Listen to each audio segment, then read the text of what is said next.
বিশ্বনবী বলেন, ও রমণীরা, ও নারীরা, যে সমস্ত নারী এই 4টা কাজ করবে, এই 4টা কাজের গ্যারান্টি দিবে, তাদেরকে জান্নাতের 8টা দরজার গ্যারান্টি দেয়া হবে।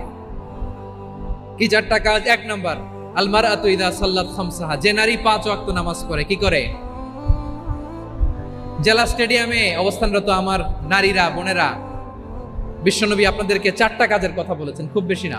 4টা করলে 8 জান্নাতের দরজা সব খোলা। কোনটা দিয়ে যাবেন? যেটা দিয়ে মনে চায়। 1 নাম্বার 5 ওয়াক্ত নামাজ। আমার বোনেরা জোহরের নামাজ পড়তে পড়তে এটা আসরে নিয়ে যায়, আসর পড়তে পড়তে এটা মাগরিবে নিয়ে যায়। এরকম আসরে নাই? লালমনিরহাটে হয়তো নাই। আমার বোনেরা এটা করবেন না। ইন্নাস সালাতা কানাত আলাল মুমিনিনা কিতাবাম মাওকুতা, সময় মতো পড়বেন। সামাত শাহরা, রমাদানের রোজাগুলো রাখবেন। হাফিজাত ফুরুজাহা, যে নারী তার চরিত্রকে হেফাজত করে, তার প্রাইভেট